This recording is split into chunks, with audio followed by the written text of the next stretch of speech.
আসসালামু আলাইকুম সবাইকে। আশা করি সবাই ভালোই আছেন। আমাদের ক্রিকেট খেলার মাঠের পাশে একটা তেঁতুল গাছ আছে। তো এই বর্ষায় তেঁতুল গাছটি অসাধারণ সুন্দর লাগছে, অনেক ফুল আসছে, ফুলে সুন্দর লাগছে। এটা আমাদের খেলার মাঠ। হ্যাঁ, এই খেলার মাঠের অনেক গাছ আছে, যেমন লিচু গাছ আছে, আম গাছ আছে, নিম গাছ আছে, হ্যাঁ কড়ুই গাছ আছে, হ্যাঁ এরকম অনেক গাছ আছে। গাছ দিয়ে আসলে আমাদের এটা আহ, মানে বাউন্ডারি দেয়া।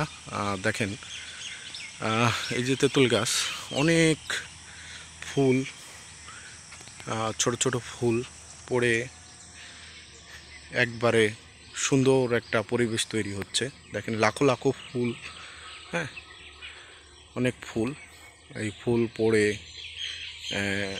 সুন্দর একটা ছায়ারূপ বানাই আছে, মনে হচ্ছে যে অনেক নক্ষত্র তাই মনে হচ্ছে, এবং দূর থেকে খুবই সুন্দর লাগছে, খুবই সুন্দর।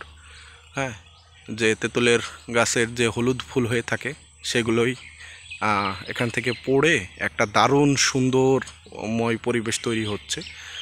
এটা আমাদের খেলার মাঠের পাশের তেঁতুল গাছ, অনেক বড়, আপনারা দেখতে পাচ্ছেন, এবং এই গাছে অনেক ফুল আসছে।